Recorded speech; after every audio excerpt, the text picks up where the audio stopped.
দক্ষিণ এশীয় অঞ্চলে ক্রমবর্ধমান অস্থিতিশীলতার মধ্যে দেশ ও আশপাশের নিরাপত্তা পর্যালোচনায় 4 দিনের বৈঠকে বসছে ভারতীয় নৌবাহিনীর শীর্ষ কর্মকর্তারা। বৈঠকে গুরুত্ব পাবে বাংলাদেশের শাসন ব্যবস্থার পরিবর্তনের বিষয়টিও। মঙ্গলবার থেকে এই বৈঠক শুরু হবে।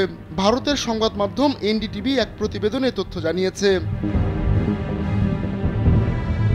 প্রতিবেদনে বলা হয়েছে, বৈঠকে বাংলাদেশের শাসন ব্যবস্থার পরিবর্তনের বিষয়টি আলোচনায় আসবে বলে ধারণা করা হচ্ছে। এছাড়া আরেকটি প্রধান উদ্বেগের বিষয় হচ্ছে চীনের ক্রমবর্ধমান তৎপরতা এবং পাকিস্তানকে সামরিক সহায়তা। প্রতিরক্ষা কর্মকর্তাদের বরাতে বার্তা সংস্থা এএনআই জানিয়েছে, মঙ্গলবার থেকে দিল্লির নতুন নৌ সদর দপ্তরে এই বৈঠক অনুষ্ঠিত হবে।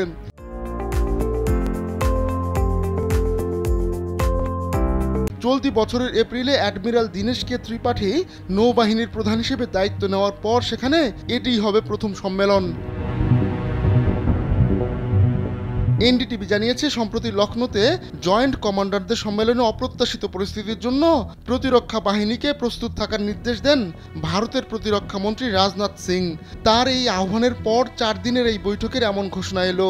নতুন থিয়েটার কমান্ড তৈরির বিষয়টিও সভায় আলোচনার জন্য তোলা হবে।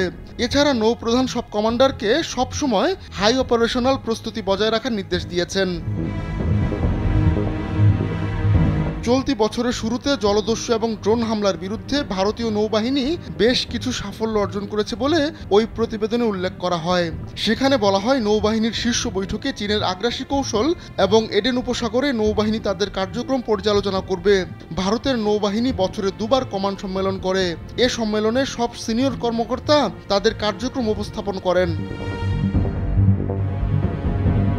বাংলাদেশের ছাত্র জনতার আন্দোলনে গেল 5 আগস্ট পতন ঘটে ক্ষমতাসীন আওয়ামী লীগ সরকারের। ওই দিনই প্রধানমন্ত্রী হিসেবে পদত্যাগ করে ভারতে আশ্রয় নেন শেখ হাসিনা।